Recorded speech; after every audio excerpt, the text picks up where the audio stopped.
안녕하세요. 글로벌 리스크 체계 조의준입니다. 트럼프 대통령이 계속 폭탄 발언을 이어가고 있는데요. 지난 주말에 하는 해프닝 같은 일이 있었습니다. 미 세관에서요, 반도체, 노트북, 그다음에 휴대전화 이런 거에 대해서 상호관세를 적용하지 않는다고 발표하니까요. 이게 이제 상호관세에서 빠지나 싶어가지고 주말 사이에 시장이 환호했다가요. 트럼프 대통령이 화들짝 그게 아니라 물품 관세를 따로 매기는 거다라고 해서 밝히기도 했는데요.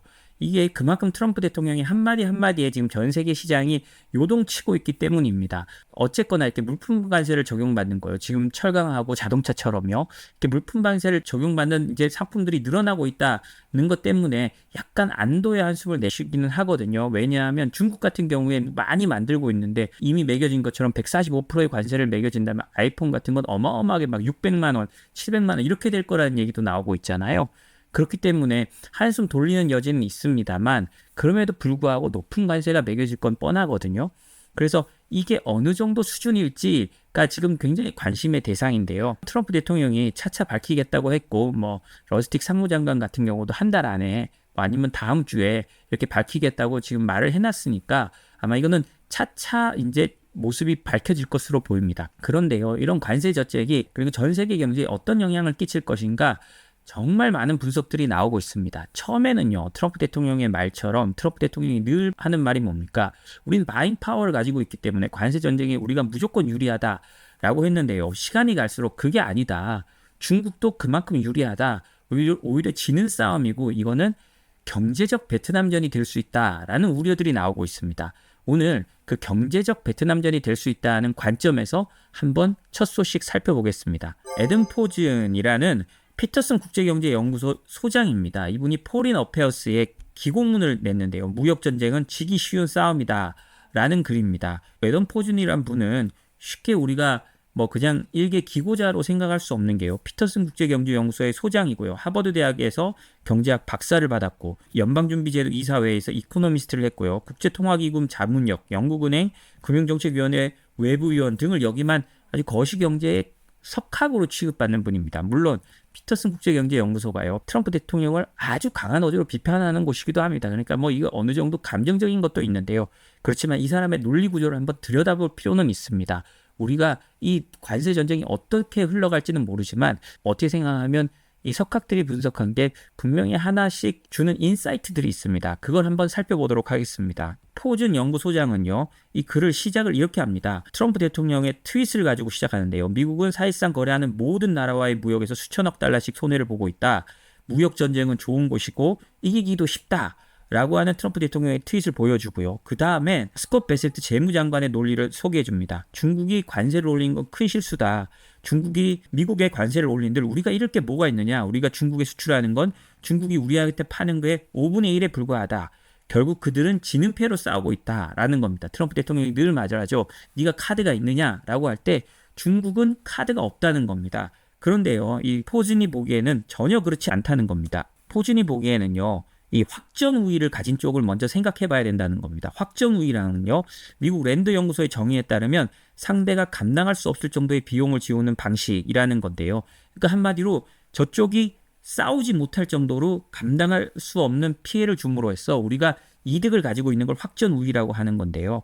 그래서 트럼프의 논리와 트럼프 측근들의 논리에 따르면 미국이 이런 확정 우위를 가졌다는 겁니다. 그런데요, 포준 연구소장의 생각에 따르면요, 무역전쟁에서 이 우위를 쥔 쪽은 오히려 중국이라는 겁니다. 미국이 중국으로부터 수입하는 건요, 단기간에 대체 불가능한 핵심 물자가 다수 있다는 건데요. 예를 들자면 바로 히토류 같은 거죠. 이를 미국 내에서 생산하려면 천문학적 비용이 소요됩니다.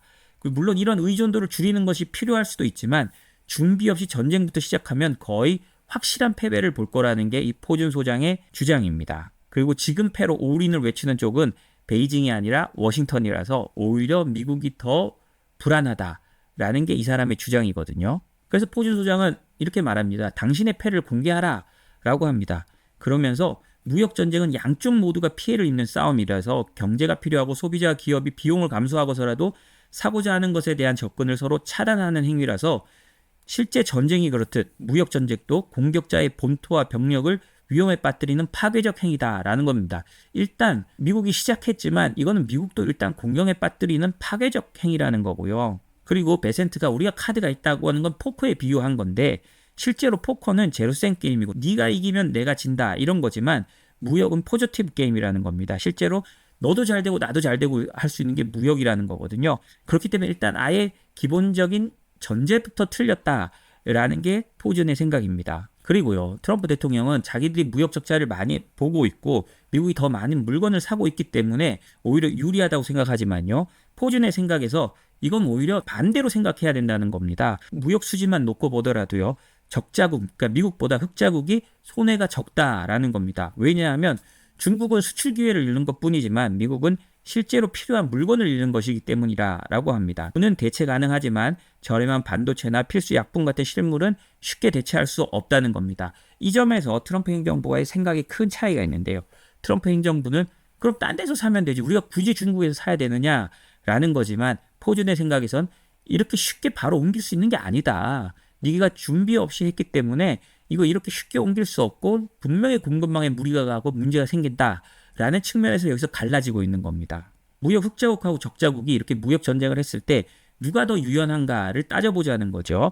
그러면 호준이 생각하기에는 중국처럼 무역 흑자가 많은 나라들은 통상 저축이 투자보다 많다고 합니다.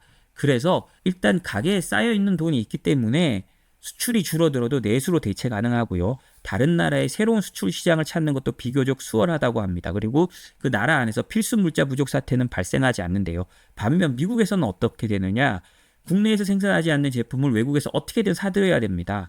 그러면 관세가 올라가면 가격이 급등하거나 공급이 끊겨요. 왜냐하면 미국 안에서는 만들지 못하기 때문이죠. 그리고 특정 지역, 산업, 가정에 큰 충격을 줍니다. 예를 들자면 의약품, 차량용 반도체, 히토류 이런 데서 벌써 문제가 생기고 있죠. 그리고 게다가 미국은 외국 자본 유입에 의존하고 있습니다. 이 말은 뭐 해외 자본들이 미국의 국채나 이런 걸 사주고 함으로써 미국이 그렇게 얻은 돈을 가지고 다시 세계적인 물건을 사주고 이런 무역 적자국으로서의 순환을 말하는 것 같습니다. 그래서 결론적으로 미국이 더 크게 다친다는 게 이 포준 소장의 생각입니다. 트럼프 행정부가 추진하는 중국에 대한 100% 이상 관세는요, 사실상 전면적 무역 전쟁이고요. 그 피해는 중국보다 미국이 더 크다라는 겁니다. 미국은요, 의약품하고 원료에서 지금 딸리기 시작하고요. 가전 자동차에 들어가는 저가 반도체도 사들일 수가 없습니다. 무기 제조에 필요한 희소 광물도요, 중국에 의존하고 있는데 이렇게 되면 이런 품목들 수입이 중단되면 미국은 1970년대 스태그플레이션, 즉 물가는 오르고 경기는 침체되는 이중고를 겪을 수밖에 없다라는 겁니다. 이런 상황이 오면 연준이나 의회도 뾰족한 대응책이 없어지고 실업률을 막기 위해 오히려 인플레이션을 더 유발해야 할 수도 있다는 겁니다. 이런 상황이 나타나는 나라가 있죠. 바로 러시아입니다. 물건이 끊기고 하니까 물가는 오르고 경제는 침체되고 그런 상황에서 어떻게든 경기 실업률을 막기 위해서 지금 전시 경제로서 돈을 때려받고 있다 보니까 금리는 높고 이런 악순환이지만 어찌됐든 겉으로 보기에는 괜찮은 경제를 유지하고 있는 러시아가 있습니다. 미국이 이런 식으로까지 갈 수 있다라고 생각을 하는 건데요. 그래서 관세 전쟁을요, 이 사람은 어떻게 말하냐면 침공당할 위험이 있는 나라가 무기 없이 먼저 전쟁을 시작한 꼴이라고 했습니다. 트럼프 행정부는 중국산 핵심 물자에 의존하면서도 대체 공급선도 확보하지 않고 그리고 자국 생산 역량도 갖추지 않은 채 무역 전쟁을 시작했다. 이건 애초에 자신들이 막고자 하는 경제적 피해를 오히려 자초하는 위험한 상황이라고 했습니다. 그래서 그 결과 국내외 투자자 모두에 대한 미국의 신뢰를 잃게 되고 미국 경제에 대한 투자는 줄어들고 협상 가능성 자체도 낮아질 거라는 겁니다. 왜냐? 중국이 카드를 갖고 있으니까 미국이 아무리 말해도 거기 응하지 않을 거라는 거죠. 지금 현 시점에서 보면요, 여러 그림들이 짤이 돌아다니는데요. 보면 트럼프 대통령이 휴대전화를 보면서 시진핑의 전화를 기다리는 모습 이런 것들도 있잖아요. 그런 것처럼 오히려 패는 미국이 없을 거다라고 하는 것이 이분의 주장입니다. 그래서요, 결국은 어떻게 됐냐? 이 사람은 이거를 베트남전에 비유합니다. 지금 트럼프 행정부가 자초한 경제적 수렁은요, 말하자면 선택 가능한 전쟁을 벌이고는 벗어날 수 없는 경제적 베트남 전쟁으로 빠져드는 모습과 다를 바 없다고 합니다. 그러니까 빠져나오기 어려운 공격, 시작은 했지만 빠져나올 수는 없다는 거예요. 빠져나오고 싶지만 명분도 없고요. 점점 더 비용만 많이 들어가고 우리 측의 희생만 커진다는 겁니다. 이 전략은 미국의 신뢰성과 능력에 대한 국내외 신뢰를 동시에 무너뜨리는 결과로 이어질 것이고 우리는 모두 그 결말이 역사에서 어떻게 기록되는지 알고 있다 라는 게 포준 소장의 생각입니다. 저는 약간 이 생각이 좀 극단적이라고 생각돼요. 트럼프가 너무 밉다 보니까 이렇게 말을 하기는 하는데요. 우리는 아직은 알 수 없습니다. 이 관세 전쟁이 어떻게 변해갈지. 미국이 먼저 일으켰고 지금 그 관세 전쟁에 따라서 세계가 응전하고 있는 모습도 보여줍니다. 근데 지금까지 보면 긍정적인 모습과 부정적인 모습이 섞여 있어요. 아니, 미국 입장에서 보면요. 왜냐하면 일단 관세를 기존보다 한 10배 정도 올린 것도 사실입니다. 일단 뭐 상호 관세 10%는 이미 발효되어 있고요. 그래서 관세가 들어오는 건 사실인데 뭐 아직까지는 물가가 특별히 올랐다. 이런 모습은 보이지 않고 있습니다. 물론 기대 인플레이션은 많이 올랐지만 이것도 앞으로 어떻게 될지 봐야 되는 거고요. 또 경기 침체가 오느냐 마느냐인데 아직 침체가 온다는 확실한 증거도 아직 보이지 않고 있고요. 그렇기 때문에 어느 정도 적정선에서 그 경제를 관리하면서 트럼프 의도대로 갈 수도 있는 겁니다. 반면 이 포즈 소장의 말처럼 정말 경제적 베트남 전쟁이 돼서 스태그플레이션 형식으로 흘러가서 미국이 국내외 모두에서 신뢰를 잃어버리는 그런 상황으로 갈 수도 있겠죠. 아직은 이제 시작이니까 지켜봐야 됩니다만 미국에서 이런 의견들이 점점 나오고 있다는 거는요. 앞으로 관세 전쟁이 점점 더 어려워질 것으로 보인다는 미국 내 여론으로 그쪽으로 모이고 있다는 정도로 생각하면 될 것 같습니다.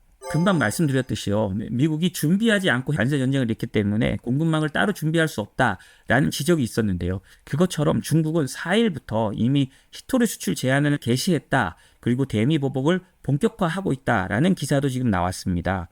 뉴욕타임스가 보도했는데요. 중국이 히토리 금속 및 자석 수출을 중단했다고 합니다. 이번 조치로 미국을 비롯한 주요 국가들의 자동차 방위산업, 그다음에 반도체 생산에 심각한 차질이 우려된다고 하는데요. 이는 미중 무역 갈등의 일환으로 핵심 자원에 대한 중국의 무기화 가능성을 시사한다고 합니다. 중국이 자동차, 드론, 로봇, 미사일 등 다양한 산업에 필수적인 히토리우 금속의 수출을 중단했고요. 현재 다수 중국 항구에서 관련 제품 선적이 중단됐다고 합니다. 그리고요, 이런 히토리 광물은 미국에서 생산이 되지 않고 있거든요. 히토리 광물을 채굴하는 유일한 기업인 MP 머트리얼스라고 있는데요. 미국 내에 유일한 히토리 산지인 마운틴 패스 광산을 보유하고 있지만 상업적 자석 생산은 아직 초기 단계입니다. 미국은 이 히토리를 가지려고 엄청 노력했어요. 특히 흑연 같은 것들을 어떻게든 개발하려고요. 바이든 정부 때부터 해외에 많이 투자했는데 계속 실패했어요. 단 한 건도 제대로 성공한 게 없습니다. 그만큼의 히토리 자원을 개발하는 게 쉽지 않거든요. 선진국 안에서 개발하는 건 각종 환경 규제 때문에 더 어렵습니다. 전시가 아니군요. 국방물자 획득법 같은 걸 발동해가지고요. 환경 같은 거 없이 어거지로 끌어내지 않는 이상은 정말 쉽지 않습니다. 그리고요, 중국이 다시 재개한다고 해도 중국은 이런 물건들을 수출할 때 수출 허가를 받도록 하고 있는데요. 그 수출 허가 발급까지 최소 45일이 소요된다고 합니다. 그러면 지금 물건이 나가지 않고 있고 45일 후에 나간다고 해도 그 사이에 전 세계의 이제 군수나 이런 데 하는 조립 라인이 그 재고가 없으니까 멈출 수 있잖아요. 그럴 가능성도 배제할 수 없다는 겁니다. 이는 중국이 히토리 통제를 통해 가지고요, 자원을 무기로 하는 거를 분명하게 보여주고 있거든요. 아까 말씀드렸듯이 미국이 바잉 파워가 있다고 하지만 중국은 서플라잉 파워가 있는 겁니다. 지금 중국의 제조업이나 이런 게 얼마나 세냐면요. 히토리를 90% 이상 관리하고 있다는 것도 있지만 중국의 제조업은 미국, 한국, 일본, 독일, 그다음에 영국을 합한 것보다도 큽니다. 사실상 2차 대전 직후에 미국이 가지고 있던 제조업 능력을 중국이 가지고 있는 거거든요. 그렇기 때문에 이번 미중 패권 대결은 쉽지 않습니다. 그렇기 때문에 트럼프 대통령이 일기 시절부터 중국과 대결한 거기도 하고요. 지금부터 꺾어놓지 않으면 불가능하다는 건데요. 중국이 이제 쉽게 꺾이지 않는 그 정도에 올라와 있습니다. 중국도 서로 이제 버틸 수 있고 그리고 미국을 압박할 수 있거든요. 트럼프 대통령이요, 그 말하라고 해서 올라오는 비행기에서 기자회견을 했는데요. 저희가 오늘 트럼프 라이브에서 보여드린 건데요. 이건 많이 알려졌겠지만 저희가 간단하게 소개시켜 드리겠습니다.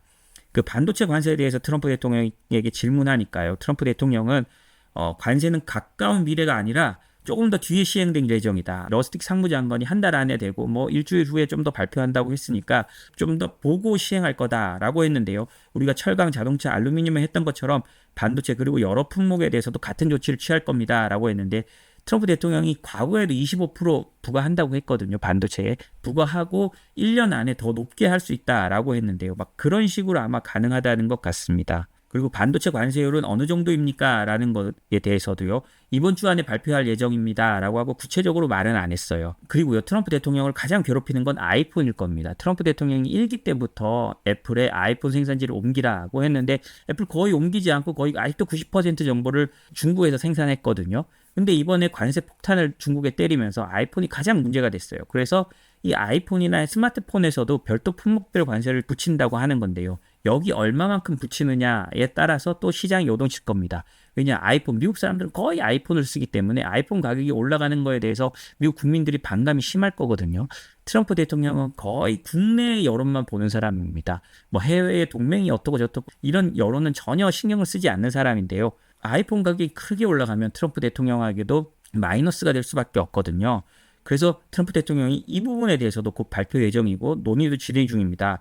하지만 기업들과의 대화도 있을 것이며 일정 정도 유연성을 보여야 합니다라고 했습니다. 이 말은요, 아이폰에 대해서는 특별 대우를 해줄 수 있겠다라는 뜻으로 저는 생각이 되는데요. 1기 때도요, 그 중국에 관세를 부과하면서 이 아이폰에 대해서는 면제해줬거든요. 그러면서 명분이 삼성하고 맞춰야 되기 때문이라고 했습니다. 그러면 이번에도 삼성하고 비교해보고 혹은 뭐 다른 나라 전자제품 회사들과 비교해보고 거기에서 크게 밀리지 않는 정도의 관세를 붙이는 거에 아마 할 것 같은데요. 우리가 트럼프 대통령이 이 문제를 어떻게 풀어나가는지를 보면 앞으로 관세 전쟁의 좀 실마리, 그리고 트럼프 대통령이 좀 합리적인 수준에서 그거를 찾아갈 수 있을지 없을지를 볼 수 있을 것 같습니다. 오늘 저희가 준비한 소식은 여기까지입니다. 저희 소식이 도움이 되셨다면 구독과 좋아요, 알림 설정 부탁드립니다. 감사합니다.